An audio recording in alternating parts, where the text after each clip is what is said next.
Yes. Thank you. Good morning. We'd like to welcome everyone to the April 4th Planning Commission zoning hearing. As we get started, would you please stand and join for the Pledge of Allegiance? Pledge allegiance to the flag of the United States of America and to the republic for which it stands, one nation, under God, indivisible, with liberty and justice for all. Thank you. If you are a regular attendee of these, you know it looks a little different today because we have a few people out and a few stand-ins, and so today we're missing Commissioner Dance and Commissioner Ballon, but we are going to still power through our agenda, and I am going to turn it over to Mr. Terry Martin to walk us through our agenda. Thank you, Mr. Chairman. Today's hearing will be conducted as follows. Each case will be called in numerical order. When the case is called, we would ask that the applicant please stand and raise their hand to show that you're here. We will then ask anyone who is opposed to also stand and raise your hand so that you be counted for the record. After recognizing the applicant and any opposition, the applicant and the opposition will be asked to come forward to be sworn in so that you can present testimony to the board. The applicant will testify first, and then the opposition, if any, will testify second. Each side gets 10 minutes to state their case or concerns. There is not a rebuttal process, so please convey all your information to the board within your 10-minute period. Also, if more than one person wishes to speak on a case, we ask that you coordinate with each other about the points you're going to talk about because each side only gets 10 minutes.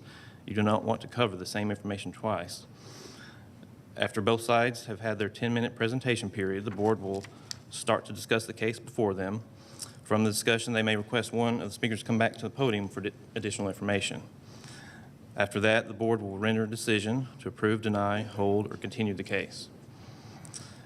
Today's order of agenda will begin with our consent agenda, then continued cases, and then our regular case. I do have a few announcements before we get started. There are 4 cases which have been continued, appearing on your printed agenda. Those are Z60 of 2022, Branch Acquisition Company, LLC. This case was continued by staff until the May 2nd, 2023 Planning Commission hearing and will not be heard today.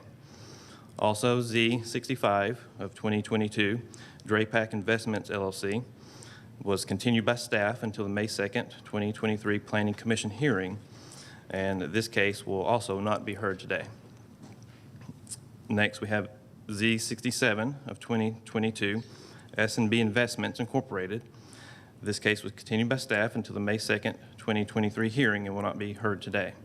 Finally, Z8 of 2023, Tommy's Express by Northgate, was continued by staff until the May 2nd, 2023 Planning Commission hearing and also will not be heard today. I would like to ask everyone in attendance to please make sure your cell phones are silenced, as that will interfere with our broadcast and presentations. Any person wishing to speak before the Board of Commissioners must file a campaign contribution disclosure statement. If within the 2 years immediately preceding the filing of the rezoning application, a campaign contribution totaling $250 or more was made to a current member of the Board of Commissioners. I want to remind applicants in opposition and interested parties that information is due to this board the Wednesday prior to the hearing. Any information submitted after the Wednesday due date may or may not be considered by the board at their discretion. Mr. Chairman, I did have a request for an early head count for Z55. So I'd like to ask anyone here in support of Z55, please stand and raise your hand. Okay. One is here in support. Anyone here in opposition of Z55, would you please stand and be counted?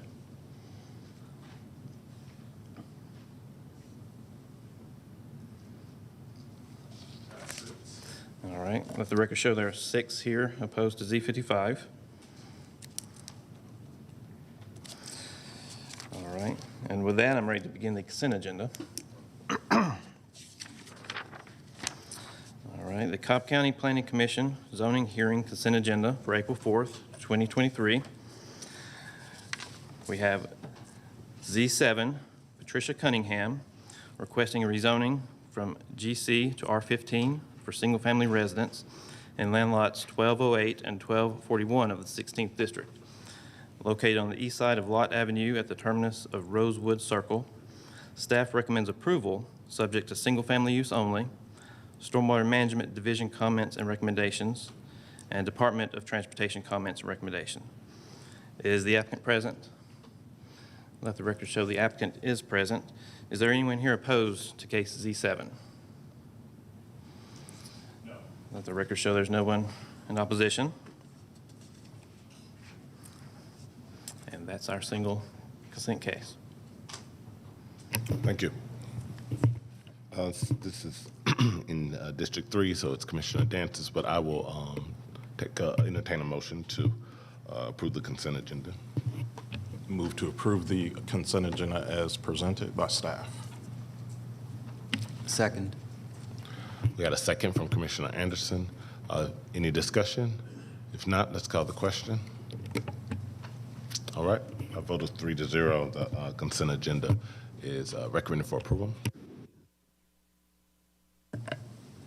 All right, thank you. So those here in attendance for Z7, your business is done. You may leave. Just be sure to be back here in 2 weeks for the BOC meeting for the final decision. Thank you. All right, so we'll move on next to our continued cases. Our first continued case here is Z55 of 2022, Kenneth B. Clary, requesting a rezoning from R30 to R15 for single-family subdivision in land lots 25, 54, and 55 of the 1st District. The property is located on the north side of Post Oak Tritt Road, west of McPherson Road. Is the applicant present? Yes. The applicant is present. And anyone opposed to this case? And again, we have same number in opposition. 6. Would all those wishing to speak please come forward to be sworn in?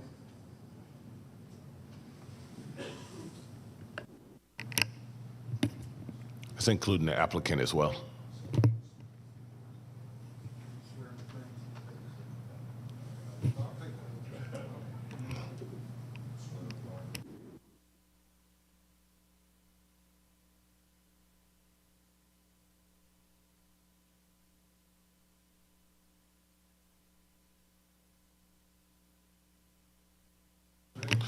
If the applicant will step to the mic and just make sure you give us your name, and you'll have a total of 10 minutes to present.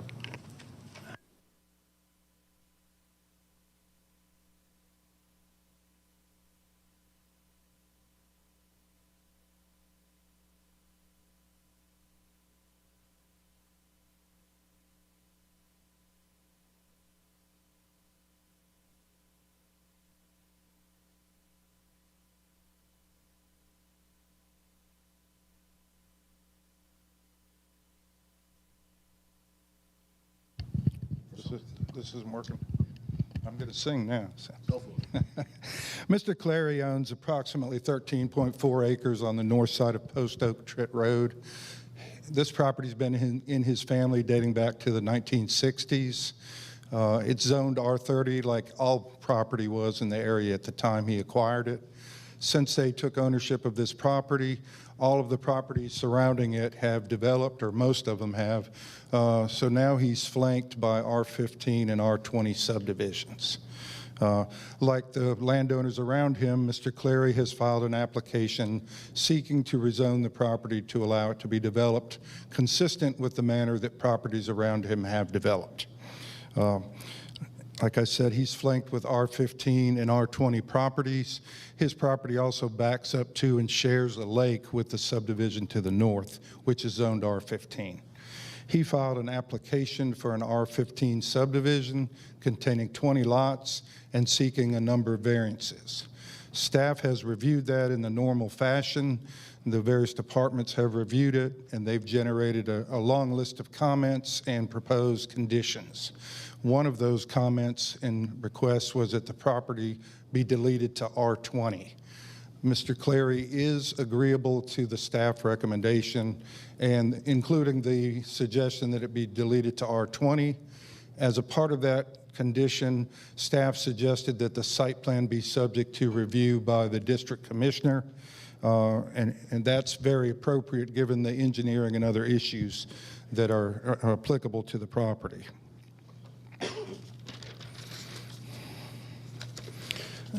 This application has been pending for a while, and a number of issues have been under discussion by surrounding property owners and the professionals in the industry.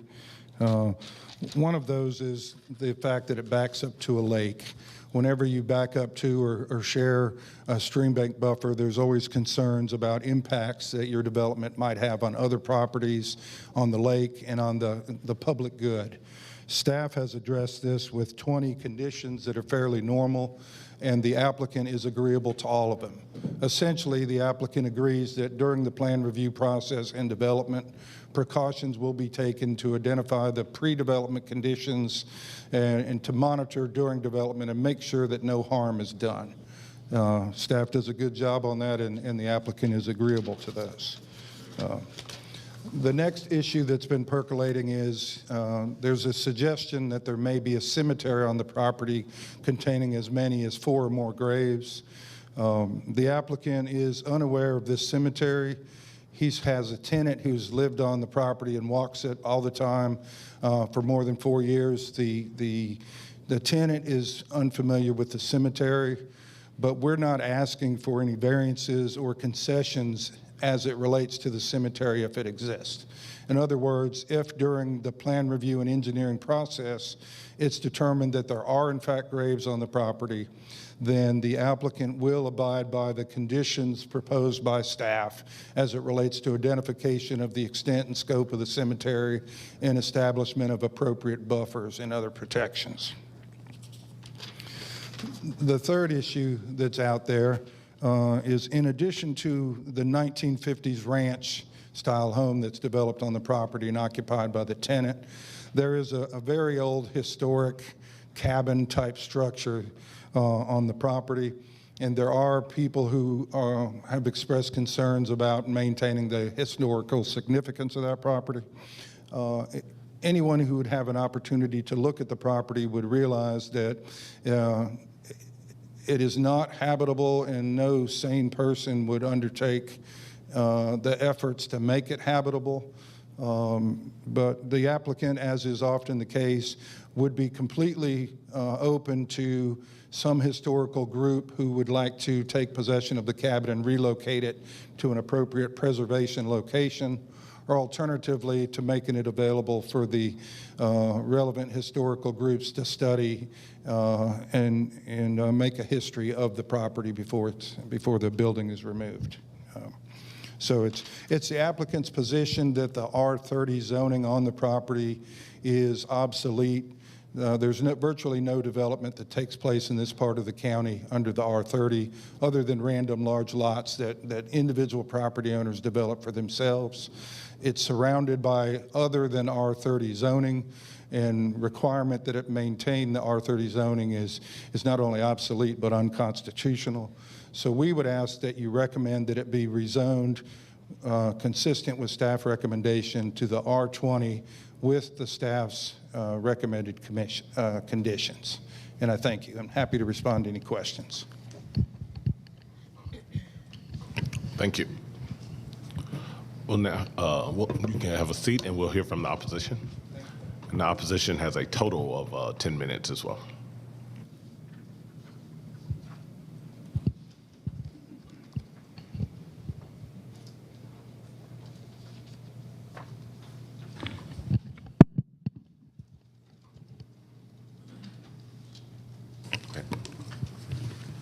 Mr. Chairman, Commissioners, my name is Richard Grome. I am president of East Cobb Civic Association and ECCA case manager for Z55. ECCA has submitted its recommendation in writing to the Planning Commission late last week and presents a copy today for the record. The applicant requests that the current zoning be changed from R30 to R15 for 13.38 acres located at 4701 Post Oak Tritt Road. Prior to this hearing, ECCA has spoken many times with individual homeowners on Post Oak Tritt and on Horseshoe Knoll Lane, representatives of Clary Lakes HOA, representatives of Hadley Walk HOA, and representative of East Spring Lakes HOA. All of those mentioned could be impacted by this requested change in zoning.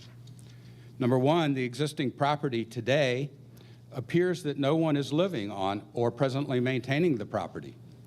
Weeds are very high. House and cabin appear to be in disrepair.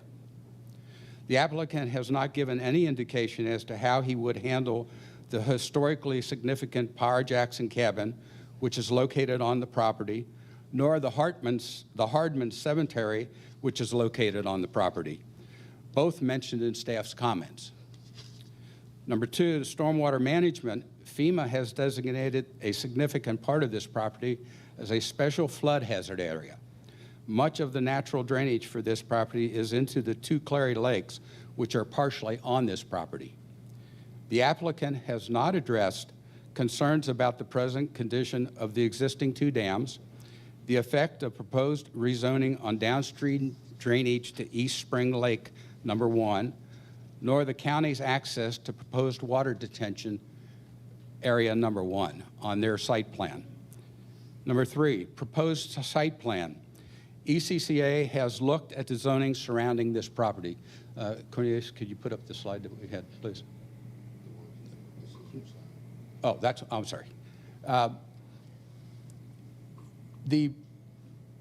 The R15 category is too dense. The adjacent property along Post Oak Tritt as you go west is R30.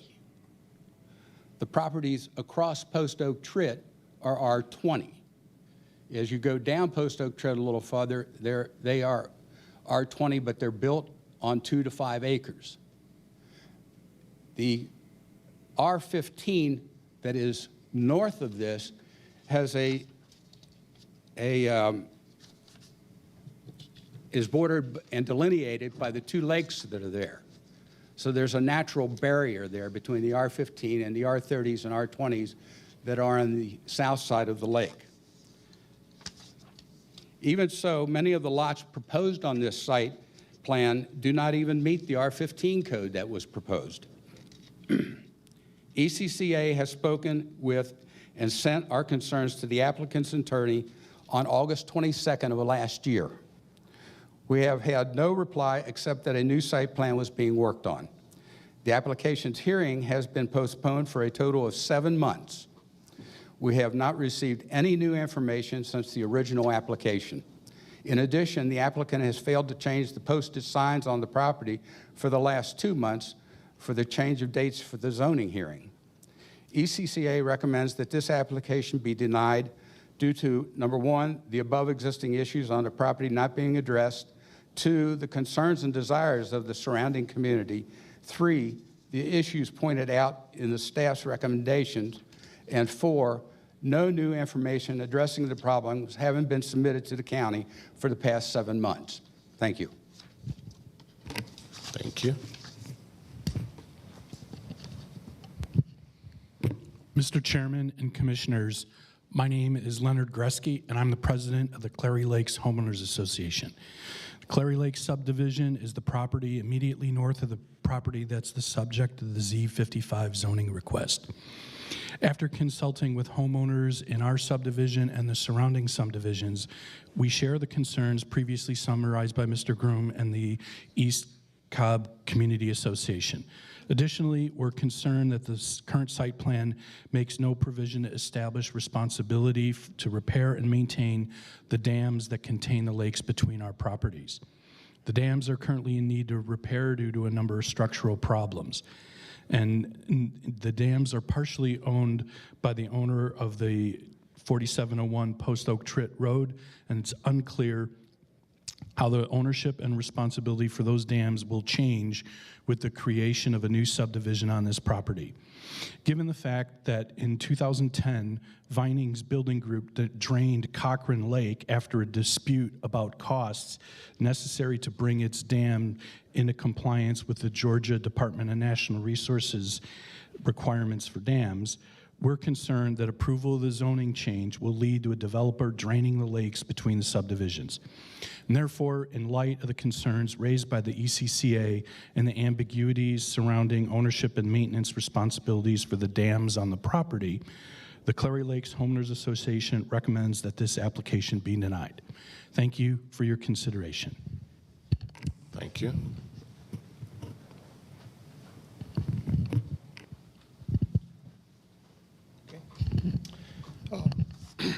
Commissioners and board, my name is Grady McQuarrie, and I represent the Horseshoe Knoll subdivision. I want to express our thoughts are in full agreement with Mr. Chrome and what the gentleman just said about this. We've heard things, but there's been no, and the representative of the client said that they're talking about a lot of things, but they haven't provided us with anything to base their decisions on that would define what they're talking about. And words are not there. So we encourage the commission to deny this request and to consider it in. Okay? Thank you. Okay, I'll just let you over.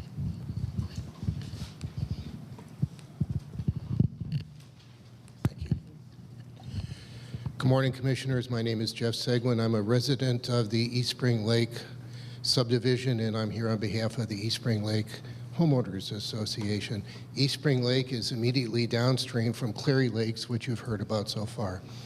The reason I'm here is to talk about stormwater management concerns, ongoing stormwater management concerns that we've been working with Cobb County Stormwater Management Department and other. Our dam is on the very end of the watershed for Cobb County, in this part of Cobb County. The dam itself is actually located on the Fulton County line, and beyond our dam, it goes immediately into the Chattahoochee River. We've been working on this case as well as Z72, which was the large north side church development that was built and approved. Working with it, you know, part of the approval was to get stormwater management concerns addressed. The major concern is during heavy rainfalls, our dam overtops. I suspect Clary Lakes Dam may overtop as well. I don't know, but ours overtops. We worked with 3 different engineering firms that says overtopping of a dam is an existential threat. So we've been working with these engineering firms to fortify the dam and try to protect it so that we don't have a dam breach. As part of this process, working in Z72, working with the engineering staff for Z72 and the attorney itself, we were provided with details, as others have asked about, details including what is the stormwater management concept, and eventually what is the... You have 2 minutes. Thank you. Okay. Thank you. So what is the stormwater management detailed calculations? We've secured the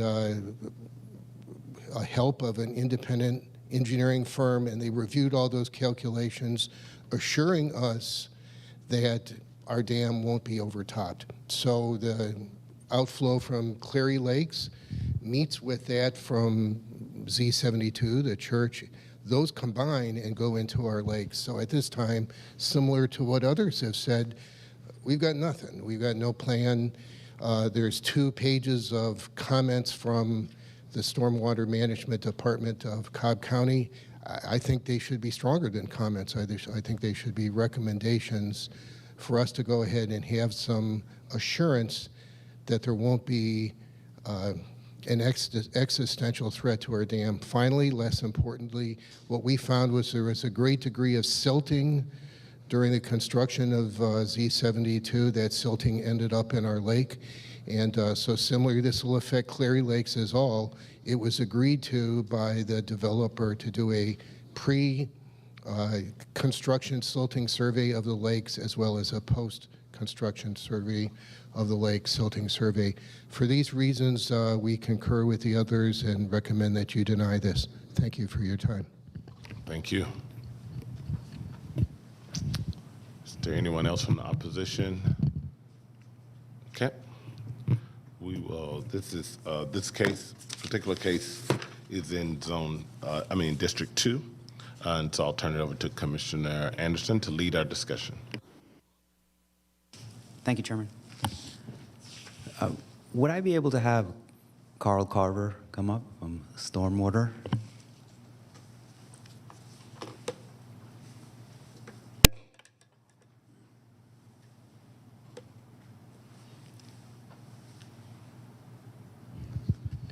Carl Carver, Cobb County Stormwater.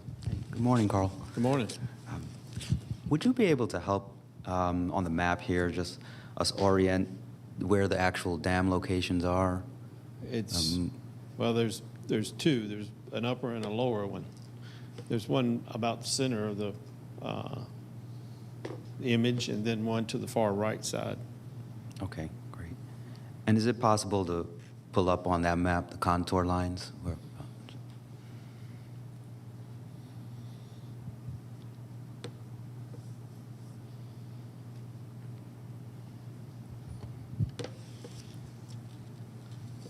So, Carl, just to looking at this, when we look at this site, clearly a lot of kind of steep slopes that flow into those areas. In some of your comments, you talked about the needs for additional kind of studies that were part of the site plan review. Are there any elements that would be necessary for us to help understand and allay some of the concerns that should be kind of considered prior to site plan review? And, you know, given some of the issues that are known around overtopping of the dam and you know, other studies that are currently in progress? We currently do not require that level of engineering at pre-land disturbance permit application. So, you know, the only thing that you might could consider would be a revised site plan identifying the square footage outside of floodplains. Yep. That would be one thing. That could be an updated zoning site plan that verify that, because I think that was one of my comments, is each lot has to be 12,500 square feet outside the floodplain. Mm-hmm. Great. Yep. And in the staff comments there, this was in the planning section, there I think was a comment that said there was around, of the 13 acres, call it 3 of them, 3.4 of them were in the floodplain? I don't recall those. Okay, got it. All right, so I was just trying to reconcile, because I'd seen the staff comment on the planning side, Yeah. the 3.4 figure, but I know that that's something that usually there's a determination made from a floodplain study as part of the site Correct, plan yeah. review. But, During plan review. got Correct. it. So the 3.4 is, do you know what that basis of that one is? No, I do not. Okay. All right. Great. And then could you talk about a little bit of any kind of existing studies that have been done on the lakes? None that I know of, okay. right off the top of my head. I didn't recall finding anything. Okay. They could have some private studies because they are private lakes. Okay, got it. Because I know I've gotten some feedback, obviously, from the members in opposition and from other members of the community about the sedimentation levels and some of the remediation efforts that have been undertaken. So, but those would be kind of privately pursued efforts. Correct. Okay, got it. And then I had another question here for. We've talked in the past about, and I know we generally shied away from any kind of escrow concepts, anything that would require because we do the pre and post sedimentation studies. Correct. Staff. We've not required that type of requirement before Okay. in past zoning cases. Got it. In situations like this, though, where there is, the applicant does have a responsibility or some partial obligation to maintain the lakes or some of the infrastructure around those? Typically, does a covenant go on with the HOA to actually take over that responsibility? Correct. Yeah, each property owner that touches that lake would be the part of the responsibility. If the HOA doesn't take care of it, if it's not a common area, then it becomes each property owner that touches the lake's responsibility to maintain the lake. Got it. Okay. Got it. All right. And then I think those are the questions I had for stormwater. Do any of my fellow commissioners have any questions for Carl? Any questions for Carl? No. Nope. No. Great. Thank you, Carl. Thank you.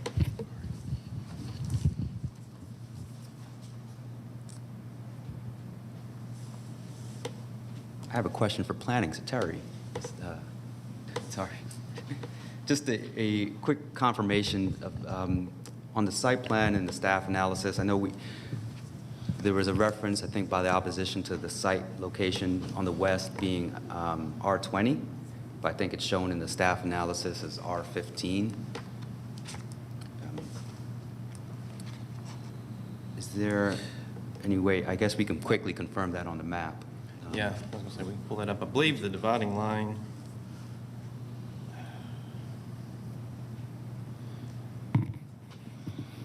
yeah, so to the west, the northwest property is the R15. Yep. There is, you'll notice at the end of that Clary Lakes Court cul-de-sac, that line there is dividing between the R30 and R15. Okay, great. All right, thank you. I was just a little confused because I'd seen on the map it had R15, but I think it's capturing that kind of northwestern section Just where you as opposed to the Make that break R30. there, I guess, yeah. Okay, all right, great. Thank you for clarifying that. And the other question was on posting. I think in the past, when this first came up, there was an issue with posting the kind of appropriate request for rezoning. I think it was kind of posted initially as a R20, but then it was actually an R15 application. That might have been like when maybe the second month that this had been held. And I know that there were some efforts to have a requirement to kind of repost the proper signs. Are you aware of any of the signage that has been posted being kind of appropriate?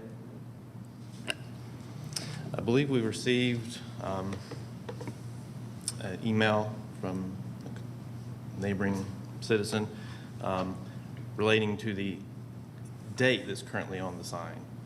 I believe the district categories called out on that current sign are correct. I believe by the photo that was provided last day or so, it had the February hearing dates as the last dates on that sign. Got it. So the signage is still incorrect? The date that was shared with us in the photo, I Right. haven't confirmed myself, Got but it is the incorrect date, yes. Okay, got it. Great, thank you. Are there any other questions from my fellow commissioners? Terry? Commissioner Hughes?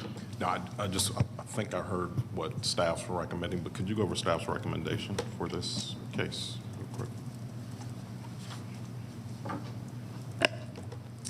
So for Z55, staff does recommend deleting the request R20, subject to the district commissioner to approve the final site plan, the fire department comments recommendation, water and sewer division comments recommendation, stormwater management division comments recommendation, Department of Transportation comments recommendations, planning and historic preservation comments and recommendations, as well as the cemetery preservation comments recommendations. Okay, thank you. And I had just one follow-up on the posting. From the picture with the incorrect dates, what's the date of the picture? Just trying to align that with what's being shown as February on the posting. So the email that was sent by the citizen was received Sunday night, April 2nd.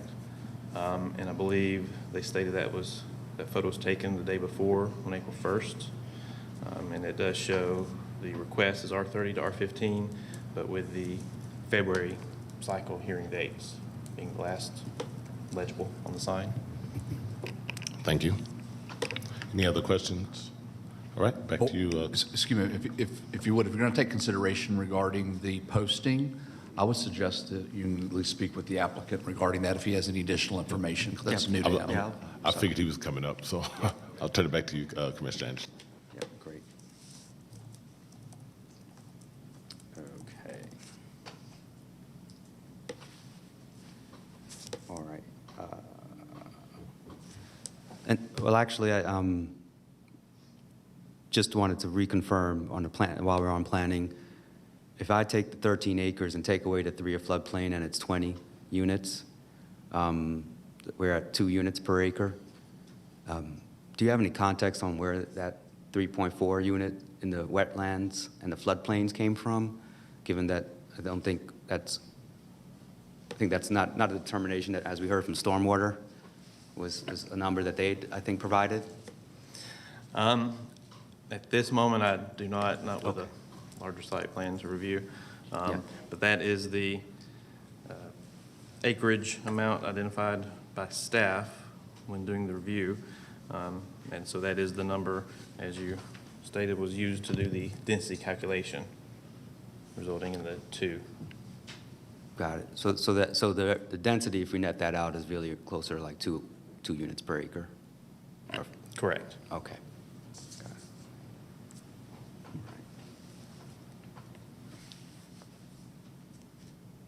Great. All right. Thank you. And may I have the applicant come up, please?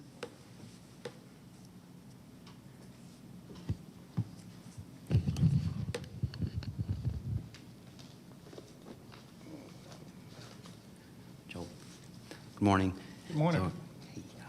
So could you talk to us a little bit about what's been happening with the posting requirements and the signage over time?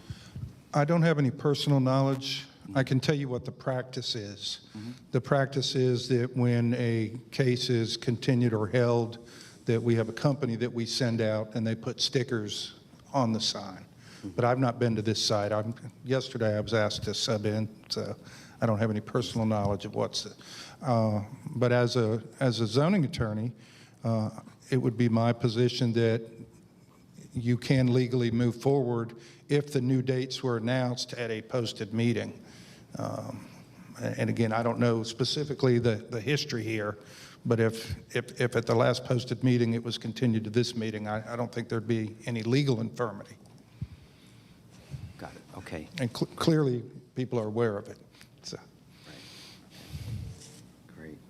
And then on your site plan, it's a little bit hard to read. What is the density that you are showing on that site plan again? The most recent site plan that you have up? Honestly, I didn't focus on that because we came in here jettisoning that site plan. Staff asked us to delete it to R20, and we've agreed to do that with the idea that if it's approved, we'll prepare a new site plan that complies with all the recommendations and conditions that the staff has asked us to be included as part of the zoning. And those conditions take into account every concern that was raised today. So it would be a new R20 site plan.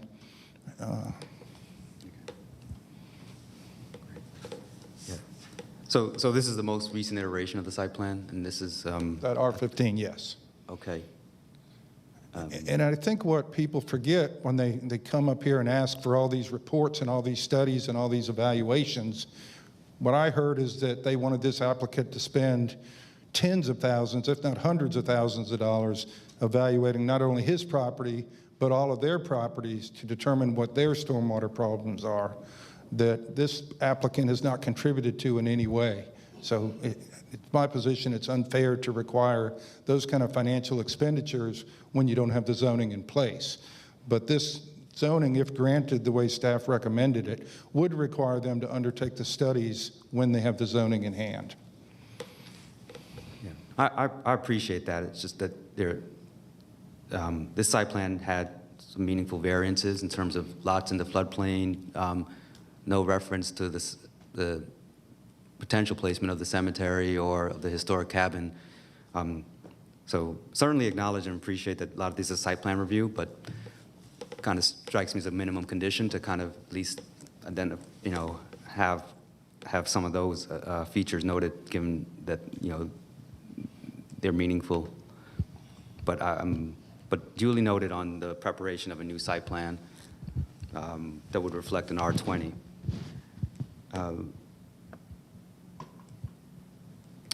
Have you done any archaeological studies on this site? There, I know there was commentary that was required or requested as part of the site plan review, but has there been any preliminary analyses that you know of that have been conducted on the site? To my knowledge, we've not done any studies. Typically, we would employ R.S. Webb and Associates. To our knowledge from walking the property, we're not aware of the cemetery being there. Okay. But again, we've not asked that you vary any of the requirements that relate to graves that may be there.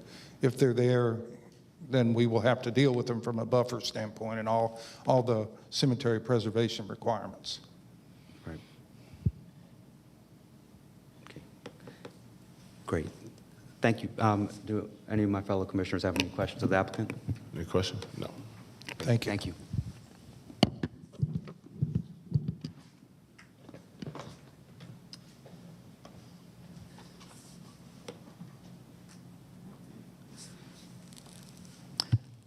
So I don't have any other individuals to call at this time. Realistically, I think that I don't have enough information to make a move in terms of understanding some of the arguments in favor of the site plan, given that it doesn't really reflect the site plan that is close to being built. So I think there's more work to be done just so we can fully understand the scope. I think also one last question I'd ask Bill is just on the signage requirement. Can you just offer any confirmation as to what, whether this can even be considered to move forward, given some of the discrepancies on the date, or can you just explain kind of what paths or options are available? Sure. We're looking for due process, was for the applicant as well as those people that would be affected by the zoning. I would tend to agree with Mr. Larkin. It was announced at the last meeting. Okay. Obviously, there are people here that are in opposition to it, so it can go forward, but it's at the discretion of the board if that is a reason why you would want to hold it, to see if there was more input. In addition to the other factors, you could do it as well, but there's no legal prohibition to allow you to move it forward. Okay. Great. Thank you for clarifying that. So this time, I'd like to make a motion to hold this case until the next hearing.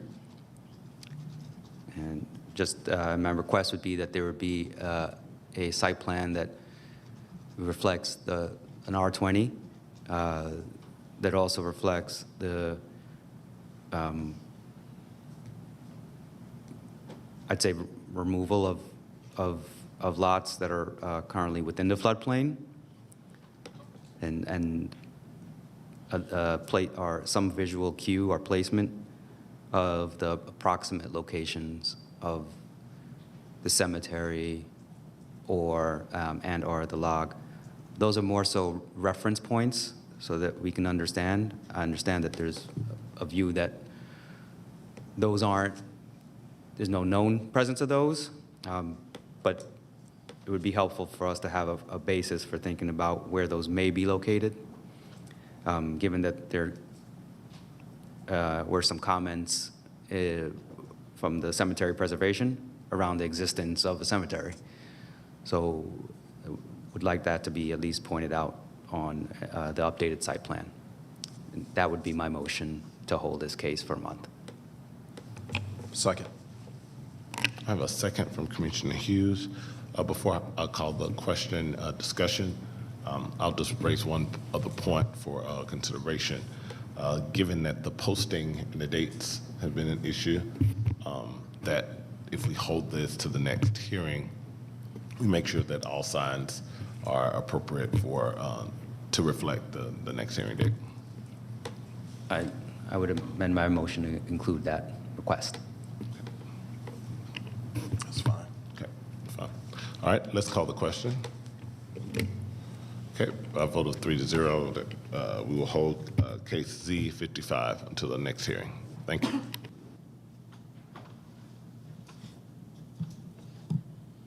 All right, thank you. So that brings us to our next continued case, which is Z2 of 2023, SWI Investments, LLC, requesting rezoning from GC to PVC for a mixed-use retail and multifamily development in land lot 207 of the 17th District. The property is located on the southeast side of Austell Road, northeast of Sandtown Road, and on the north side of Parker Drive. Is the applicant present? Let the record show the applicant is present. Is there anyone here opposed to Z2? Let the record show there's no one here in opposition. Would the applicant and anyone else wishing to speak please come forward to be sworn in?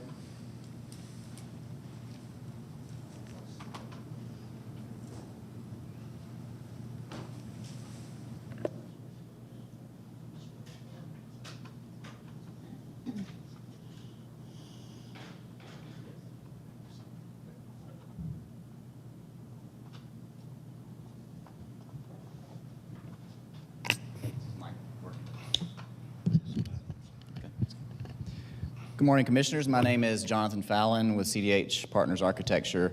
I'm the architect representing SWI Investments for this rezoning. We're just requesting to rezone the property from GC to PVC, which is agrees with the future land use of the property. The proposal is to construct a mixed-use facility with a restaurant and retail on the lower level, with apartments and multifamily on 4 levels above that. We're proposing that there be a parking garage in the rear, pushing the building up to the front of the lot near the setback, which is, in line with what healthy urban planning would be. Also, the proposal is to provide housing, which is much needed, as you all know, in the area. We're just requesting a few variances. The lot is, of course, too small for PVC, but there was not another land use that would work within that use, so we're requesting a variance for the minimum lot size as well as the height. But otherwise, we feel like it's in line with the development that is going on along Austell Road. And if you have any questions, we'd be open to answer them. All right, thank you. There's no opposition, that's correct. Okay, with that, this is in District 4, so I'll turn it to Commissioner Hughes to lead our discussion. Thank you, Chairman Vaught. If I could have the applicant come back up.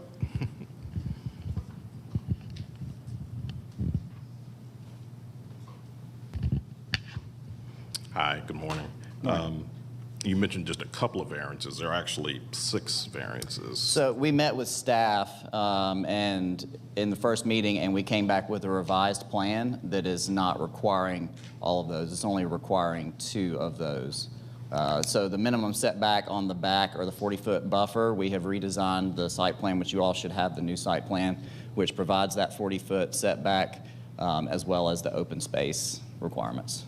Okay, all right. And I think you mentioned in your comments that you thought this type of development was consistent with the comprehensive plan or future land use map. Is that correct? Your position? Okay, because the future land use map says neighborhood activity center, which is a pretty small scale commercial type of development. I'm not sure that's consistent with what you're proposing at this point in time. Well, it's similar to other developments that have recently taken place across Austell Road. There's a very similar development a couple of blocks down the way that was just recently constructed. So that's where we figured that it fit into the plan of the area. Okay. Have you done similar projects like this in Cobb County or other areas of? In other areas, but not in Cobb County. Okay, what are some of the other projects you've done in Metro Atlanta, let's say? So we've done one up in Cherokee County, a small one like this that's on a small lot. That's the only other one that we have done like this. Okay. All right. Okay. All right, I don't have any other questions of the applicant. I'll ask. Any other questions for the applicant? Commissioner Anderson? Yeah, just a quick question. Can you, in the new site plan, and sorry, I'm just kind of getting up a little bit more to speed on it. How are you programming the ground floor again? The ground floor will have, up against the street side, there will be an anchor restaurant with a few retail spaces, and then parking in the rear. Okay. Got it. And again, how big will that restaurant be, roughly? Without the site plan up, I couldn't tell you.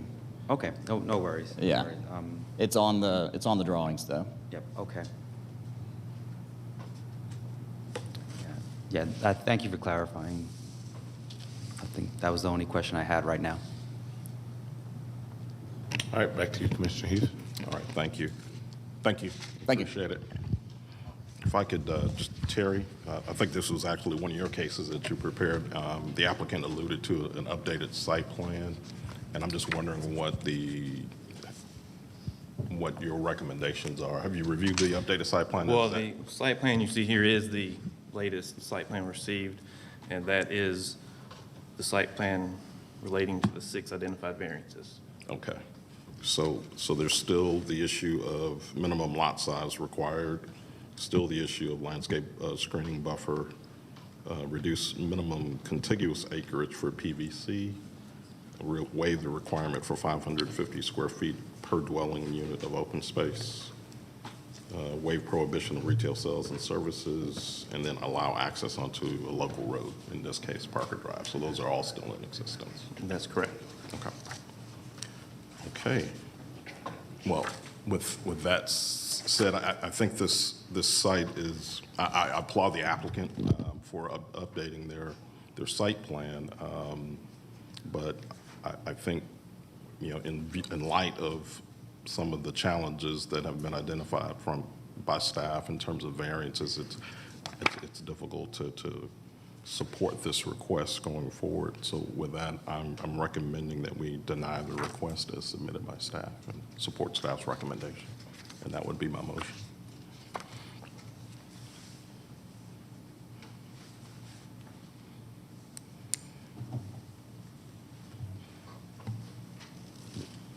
The only question I had, Commissioner Hughes, was just, could the applicant just help me understand where this plan, I think they'd said it was, they knocked it down to 2, so I'm still a little confused as to, yeah.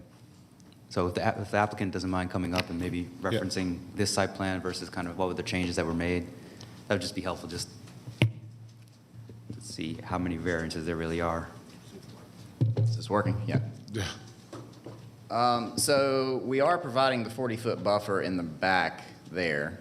The fire entrance requirement would be pervious material, so that would not be a variance required from my understanding. And then as I wasn't aware of all 6, so if you could please let me know, like just one at a time, which ones those were.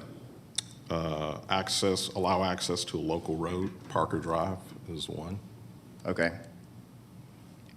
The next one is waive prohibition that retail sales and services or multifamily dwellings not abut or lie across the street from property outside the PVC that is developed with one family houses unless buffered or properly buffered. How is this not properly Buffered. Unless properly buffered. Unless proper. We've provided buffer on both sides that abut residential and everything per the requirement. He needs to state his name. Sorry, Kevin Clark with Stantec, civil engineer for the project. Okay.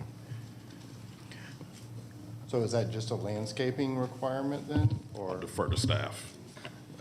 That particular variance relates to the restaurant's location. They're adjacent to Parker Drive, where across Parker Drive there are single-family homes.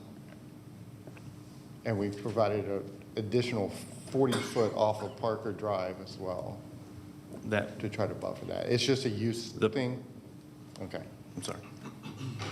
I just didn't see in my review a buffer called out along Parker Drive. Right. And the buffer to the east, which was mentioned, it's cut in half by the access drive, as he mentioned. Waive the requirement for 550 square feet per dwelling unit of open space, parks, or other recreational public uses. The applicant has not proposed usable or functional open space permanently. What we have is a stream buffer that has limited us considerably on the development of this property, and we're preserving that buffer as much as possible. So we would ask for that variance in lieu of disturbing any of that buffer, that stream buffer variance. Okay. And then reduce the contiguous acreage for PVC from 25 acres to 1.74. That one we're just held to by the size of the lot. Okay. So, Commissioner Anderson, do you have any other? No, thank you for walking through that. That helped clarify. Okay. for me. So I think we have a motion. We still have a motion on the table. Yep. I'll second it. So we have a second by Commissioner Anderson. Any further discussion? I'll call the question. Okay, we have a vote of 3-0 for denial of Z2 in District 4. Thank you.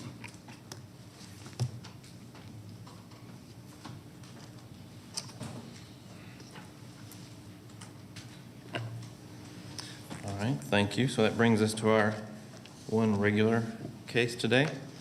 That is Z9 of 2023, Aguas Vivas Centro Familiar de Adoración Incorporated, requesting a rezoning from R20 to R20 for a church in land lots 386 and 412 of the 18th District. The property is located on the north side of Southburn Road, east of Starling Drive. Is the applicant present? Let the record show the applicant is present. Is there anyone here opposed to case Z9? Let the record show there are 3 here in opposition. Would the applicant and all others wishing to speak please come forward to be sworn in?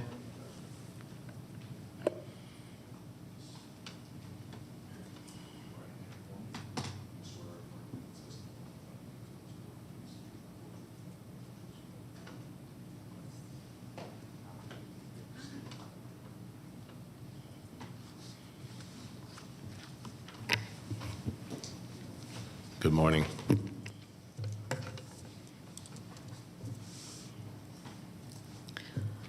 Good morning.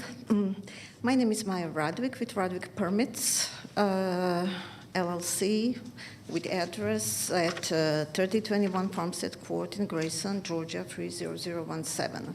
First, I would like to thank the Planning Commission members for this opportunity to represent the applicant, Aguas Vivas Centro Familiar de Adoración, Inc., and the applicant material related to the rezoning request for the property located on the north side of South Gordon Road, east of Sterling Drive, with 10.296 acres in size. The property is currently zoned as R20 with stipulations. The proposed use of the property will be a new church development. The applicant is requesting to rezone the R20 zoning districts to modify a previous approval to develop a one-story, a 10,000 square foot church on a 10.3 acre site. The style of the building will be brick according to the site plan. A potential expansion could result in 8,000 square foot increase of the facility footprint, bringing the overall development to 18,000 square feet in the future. The church will be operating 3 days a week, and I'll be very specific. So that will be on Tuesday and Friday only from 7:30 to 9 p.m. and on Sundays from 11 a.m. to 2 p.m. That means around 8 to 10 hours per week. According to the Cobb County Code of Ordinances, Chapter 134 Zoning, Article 5, Supplemental Regulations, Section 134-271, Special Exemptions, places of worship, including churches, when located within R20 zone are permitted as special exceptions uses with meeting specific minimum requirements. The concept plan for the worship center is presenting the proposed sanctuary site with maximum 600-seat capacity, 150 parking spaces, including 5 handicap parking spaces, landscape areas, and the site location connection with the major collector roadway. This plan also provides the proposed site information in compliance with the minimum special exemption requirements. There are no existing or changing conditions affecting the use or development of the property. The proposal would be consistent with the future land use category and compatible to other properties in the area. The property was previously approved to be a religious facility that was never built. The applicant is aware that the site and the building design prepared by licensed professionals will be a subject of the Community Development Standard Review process. The applicant is willing to work closely with Cobb County to best meet compliance with the standard regulations and requirements per 134-122 of the official code of Cobb County. Okay, thank you. You can have a seat, and let's hear from the opposition.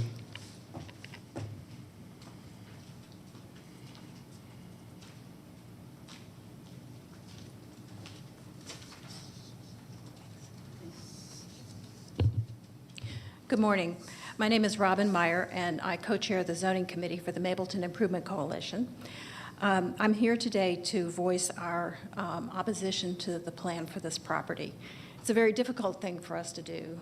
Churches and religious institutions in our community are extraordinarily important, and so it puts us in a very uncomfortable position to have to suggest that this is not a good application for this property.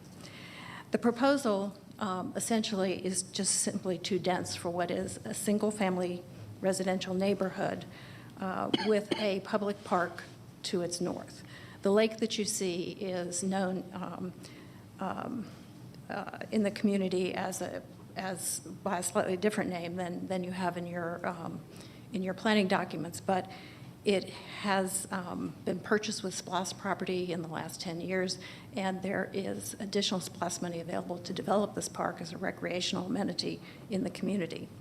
This plan calls for, or this application calls for a 600-seat sanctuary, parking for 150 vehicles. The application originally said that the hours of usage per week were 30 to 40. There will presumably be lighting at night when the overhead parking lot style lighting at night. There will be noise, obviously, associated with the use of this property, and traffic, especially when uses begin and end. The application itself, the staff has set out the variances required to approve the site plan. They include setback variances on 2 sides and landscape buffer reduction all the way around. The site plan also and the application lack critical information. The detention pond is not located on the property.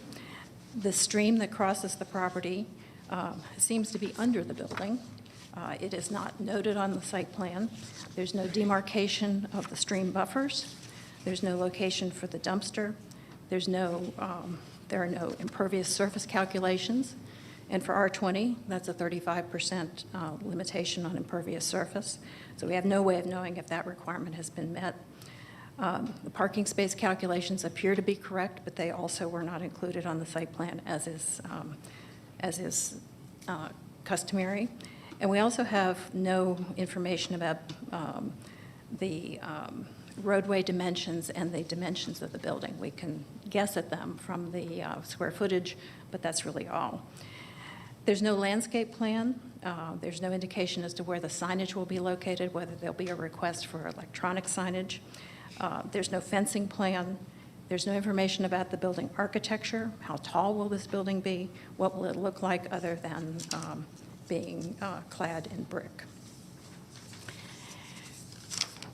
Really, what this boils down to is that this property, the future land use category for this property is residential, and the use should be residential. The property was zoned in 2006 for a RA5 subdivision, a significant increase in density. By today's standards, it wasn't a particularly attractive site plan, but the use was residential. In 2014, the current R zoning was approved for a meditation center.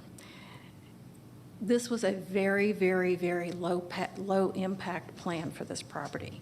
8.5 acres were going to be preserved as green space with walking trails adjacent to the county park, and the center itself would have only 15 parking places. So it really used this property in a way that was more park-like than it was a kind of a commercial application, which is what we see here. This proposed church is simply too much like a commercial endeavor to be appropriate for this residential area.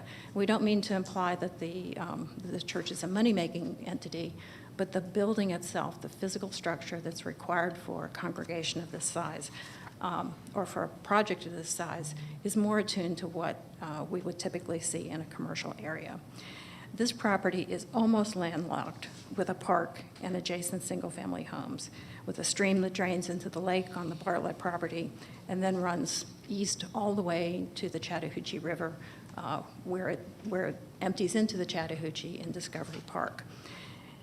So how this land is developed affects the entire eastern part of Mableton, really, and it certainly affects the folks whose backyards this property would be built in, and the future users of the park who would be adjacent to it. So we would ask, really reluctantly, but on behalf of the surrounding neighborhood, for you to recommend denial of this application. Thank you. Thank you. Is there other opposition?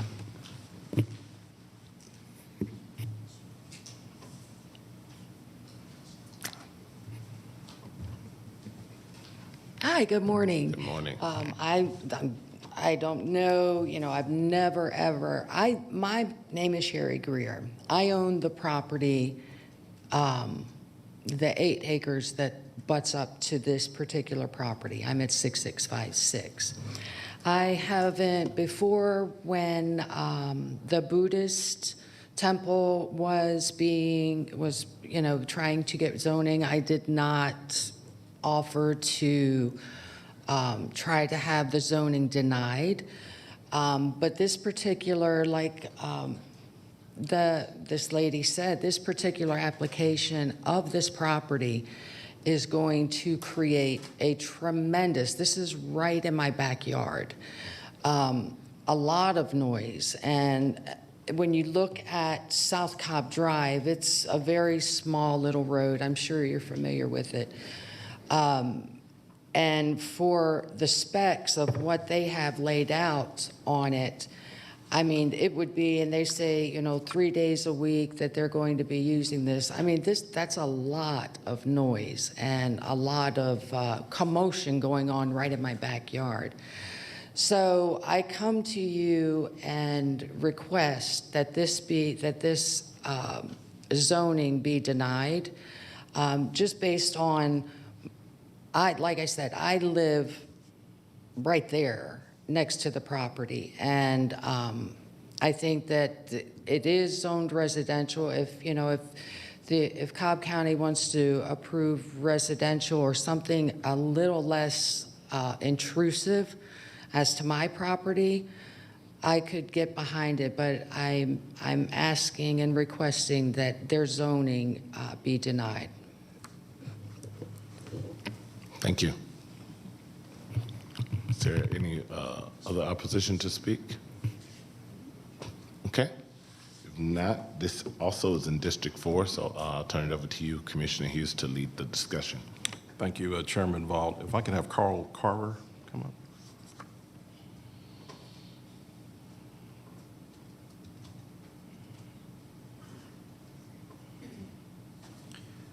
Carl Carver, Cobb County Stormwater.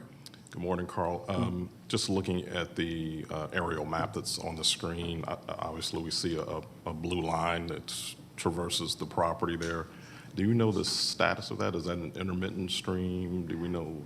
I don't know exactly. That would have to be verified prior to land disturbance application with Frank Gibson and the community development. Okay. So it looks like, based on the contours, that kind of stuff, that it might be a stream. Okay. And I know that I've gone through your stormwater's comments and notes. One of the special conditions is it says, based on the submitted site plan, the proposed building entrance drive and parking is probably shown within the stream buffer. So obviously that determination is key to determine where development could appropriately take place. Exactly. You would tend to want to push it further back Okay. and cross the stream with just the driveway. Okay. All right. You guys have any other questions of Carl while he's? You have questions for Carl? Nope. Thank you, Carl. All right. Thank you, Carl. If I could have DOT come up. I see we have two representatives. I'm not sure which one. Okay.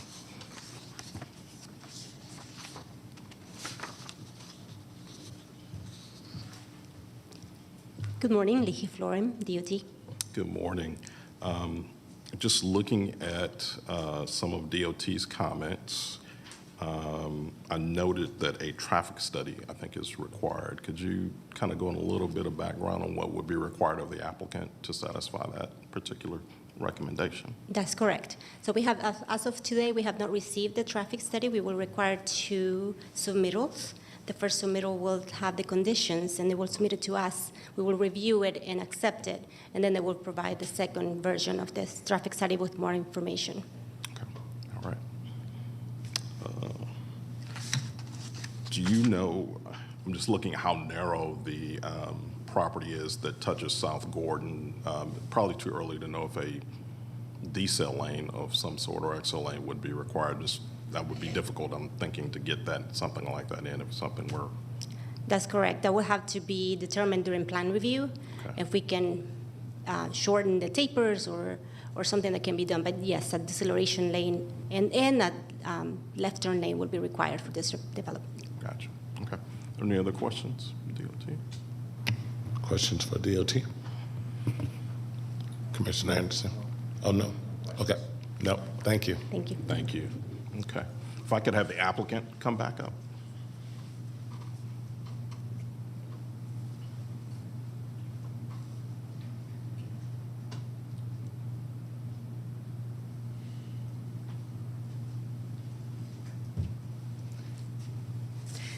Yes, we got department requirements, actually comments and requirements, and definitely we will work. I'm talking about project team. We will work with Cobb County. Basically, at that moment when we got the approval for rezoning, we are going with land disturbance plans and everything that needs to be included. I'm talking about hydrology reports. I'm talking about permits. Talking about basically buffer encroachments as well. So we're going to work definitely on those requirements when we start with working on land disturbance plan and reports and everything that needs to be included as traffic study as well, and everything that is listed on those comments that we got in that zoning report, case report. And I appreciate that. Thank you. I'm wondering, based on some of the comments from the opposition, have you met with or had any conversations at all with? I'm so sorry, can you say it again? So have you met with the opposition at all to discuss your plans No. and their concerns? No, Is there? no, but hey, we can work together. I mean, are you willing to sit down with them? I and definitely have- need to represent my client and basically I need to help my client to get approval. So I completely aware, and I know that we definitely need to provide additional information regarding, basically in this case, hydrology condition that we have on that property. So definitely we need to take care of that issue. I mean, of that feature that we have already. There's nothing that we can change there. It's there.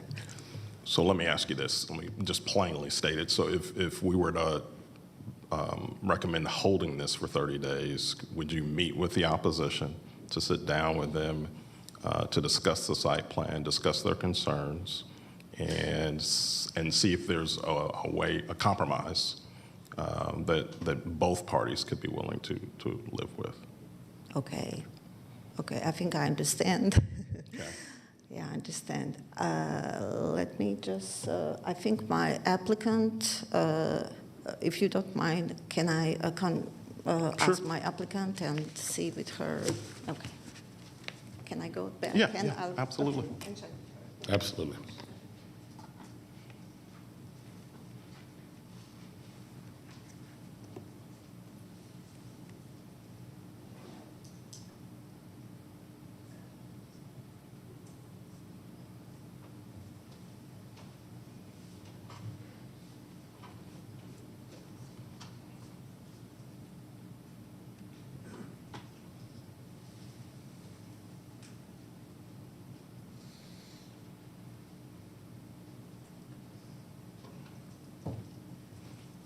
Okay, my client is willing to basically, we're going to follow your recommendation, and we definitely work with the opposition and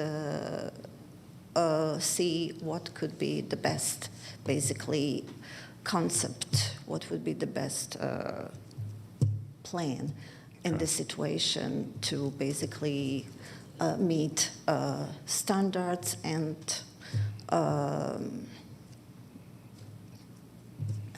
everything that we want to have at this moment on both sides. Okay, thank you. We'll work on that. And I'm looking definitely. at the opposition. Are you guys open to such of a conversation?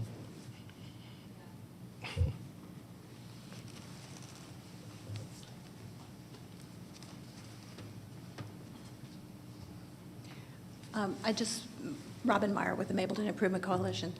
We have reached out to the folks who were listed on the zoning application itself, and we're not able to get calls or emails returned. We're always happy to talk, but I would say that simply the scale of this project, I don't think, moving the building from one spot to another,